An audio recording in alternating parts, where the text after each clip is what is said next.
اشهد اللہ اکبر اللہ اکبر اشهد ان لا الہ الا اللہ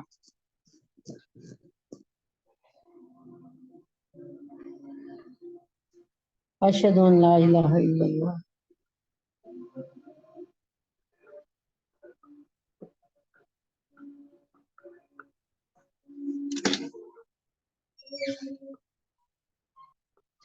اشهد ان لا الہ الا اللہ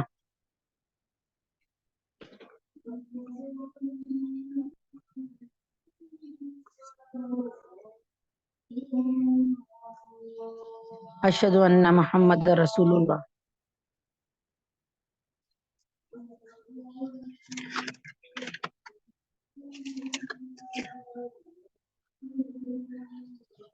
اشهد ان محمد رسول اللہ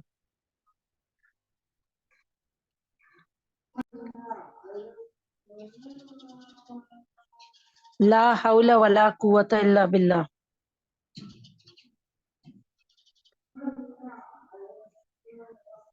لا حول ولا قوة الا باللہ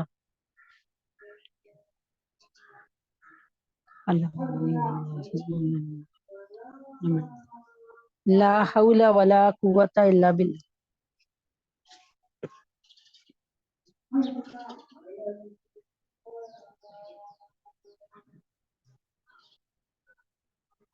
لا حول ولا قوة الا باللہ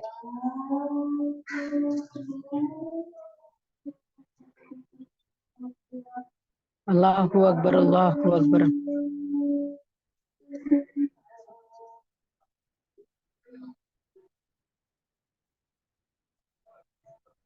لا الہ الا اللہ اللہم صلی علی محمد وعلی آل محمد كما صليت على إبراهيم وعلى آل إبراهيم إنك حميد مجيد اللهم بارك على محمد وعلى آل محمد كما باركت على إبراهيم وعلى آل إبراهيم إنك حميد مجيد اللهم رب هذه الدعوة التامة والصلاة القائمة آت محمدا الوسيلة والفضيلة وبث مقاما محمودا الذي وعدته إنك لا تخلف الميعاد السلام علیکم ورحمۃ اللہ وبرکاتہ. نماز پڑھتے ہیں اور اس کے بعد یہیں سے میٹنگ کو دوبارہ شروع کرتے ہیں. نماز پڑھ لیجیے, دعاؤں میں یاد رکھیے.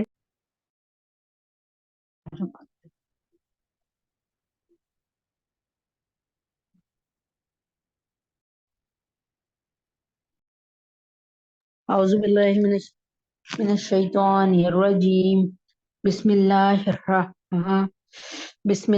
الرحمن الرحیم ربی یسر ولا تعسر وتمم لنا بالخیر وبک نستعین یا فتاح یا علیم یا ربنا زدنا علما وعملا. بسم اللہ الرحمن الرحیم. سورۃ النور.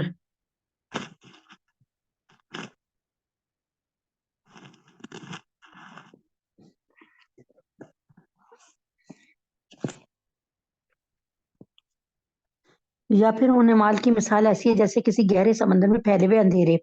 اور میں دونوں باتیں آپ کو بتا دیتی ہوں کہ پہلے جو ہے صاحب جو ہے ایسا دل جس میں اللہ کا خوف ہو, نیک اور پاکیزہ, نتھرا ہوا.